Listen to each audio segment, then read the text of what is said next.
Hi there and welcome. My name is Frederick. And my name is Matthew, and together we are the best Braai buds. And we are two best friends that in 2018 embarked on an epic journey called the Ultimate Braai Master. And it's my pleasure to say... Hey, wait. We can't disclose any information at the moment. All we can say that it's an epic game show that consists of ridiculous open fire cooking challenges. It airs the 3rd of Feb on ETV, so keep an eye out.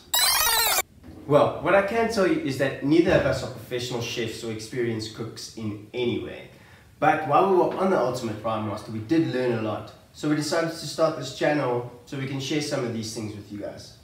And also to experiment with the open fire and try some crazy new ideas, but most importantly, have fun.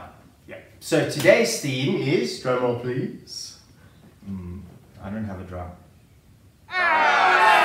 So today's theme is, drumroll please,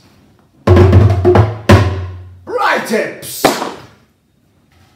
And I feel we should start with the basics, fire. Because one cannot braai without fire, unless you use a gas braai, in which case this channel is not for you, and you might as well immigrate to Australia and throw another shrimp on the barbie. Dude, you can't say that. Say what? You can't talk about... Not all expats use gas braais. I know, but I mean, gas braai is not braaiing. I know, but you can't... Apologize. I would like to apologize for my remarks about expat and gas braaiing, but using a gas braai is not braaiing. Let's just continue. So, like we said before, today's tips are all about the fire. We're going to show you a little bit about how to use the materials properly. So, firstly, you're going to need some fire lighters. Then you can either use wood, charcoal, or briquettes. Oh, and I would like to thank Best Braai for supplying us with these awesome materials. Please go give them a like on Facebook and on Instagram.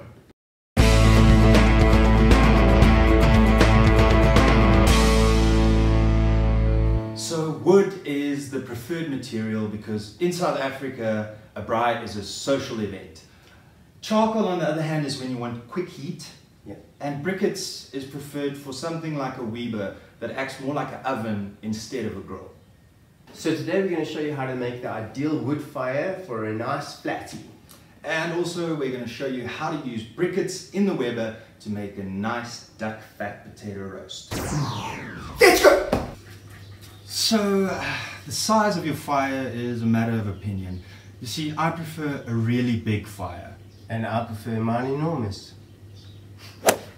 And Matt is going to illustrate the 3 different types of wood stacking. Yes, I'll stack the wood. First one is the campfire.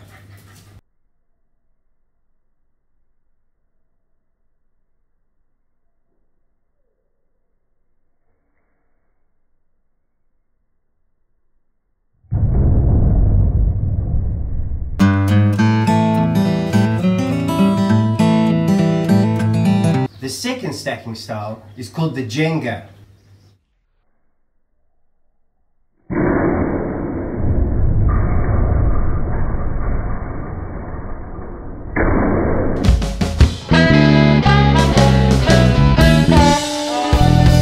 And the third stacking style is called I don't know what the I'm doing.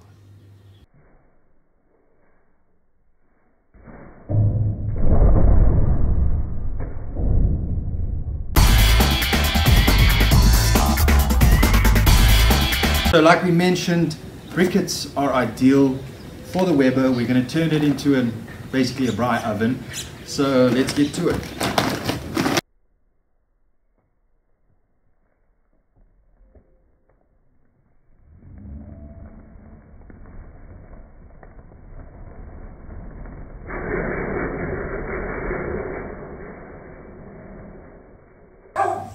So we've got 2 separate baskets. That's basically going to generate nice even heat. Our potatoes are going to go into the middle and the Weber will act as a little oven. So, now that our fire is lit, it's time to get to the social part of braaiing. Cheers. Cheers.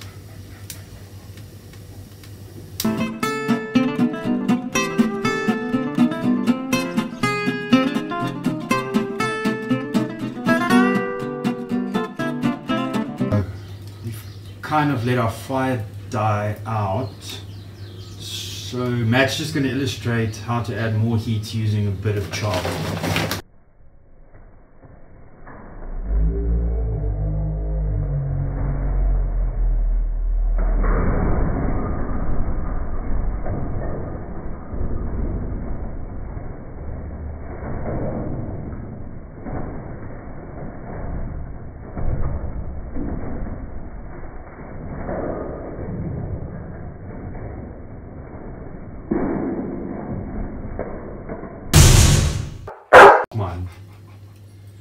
Right, so for our duck fat roasted potatoes, I've just halved some baby potatoes and I'll parboil them. I'm going to add a little bit of rosemary to the mix. Some nice fresh rosemary. You can just throw it in whole. That's quite alright. All of that in there. I got a little bit of olive oil over here. Nice generous drizzle of that. Lots and lots and lots of salt, especially when you're working with potatoes. You can never have too much seasoning. Salt and some pepper.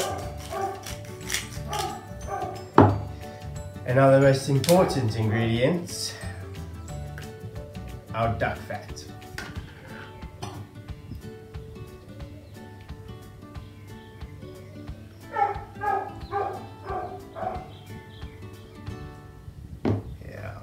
Good, huh?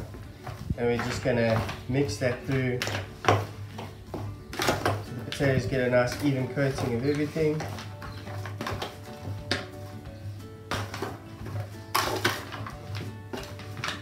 Just using a normal aluminium tray, it works perfectly for the weather.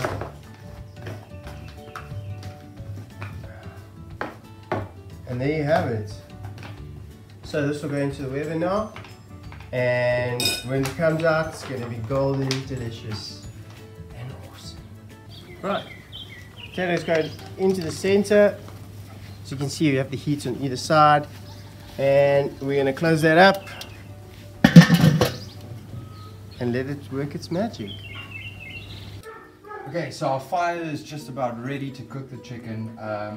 Like we mentioned, we're making a flatty, which is basically a spatchcock chicken. It's just a South African slang for a spatchcock. And how you do that is, if you can see here, you basically remove the backbone of the chicken here. It's easiest to do with a scissor. You cut it out, you flatten it, and you put it in. We've glazed this with a little bit of honey and mustard. As you can see, we'll be painting on it a little bit later again. So yeah, putting it in our grid, it's going on the fire. It'll take about 45 minutes to an hour to cook. So yeah, let's see what happens.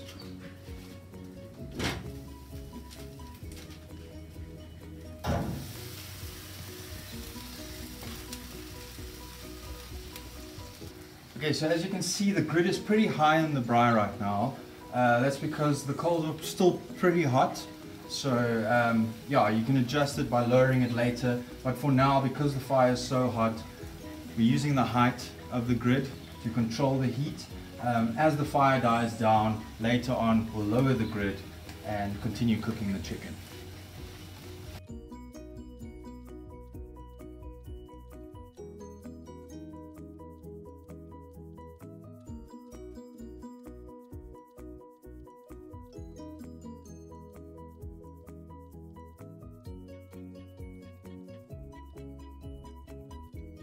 Alright, so time to check out if our potatoes are done, and I have a feeling they are. Oh my word, those look awesome.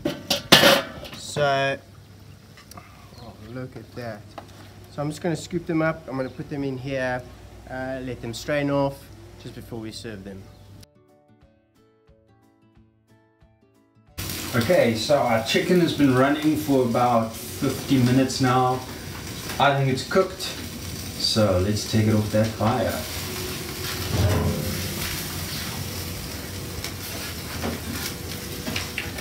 That looks yummy. It's always good when you don't see the skin sticking to the grid. Oh yeah.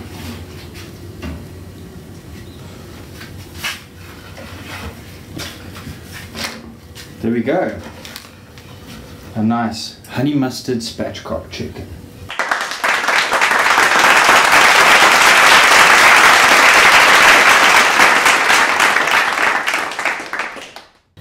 Thank you so much for watching. Please go and like our Facebook page and our Instagram. And you guys can check us out on the Ultimate Braai Master starting the 3rd of February on ETV. And keep a lookout for our next video.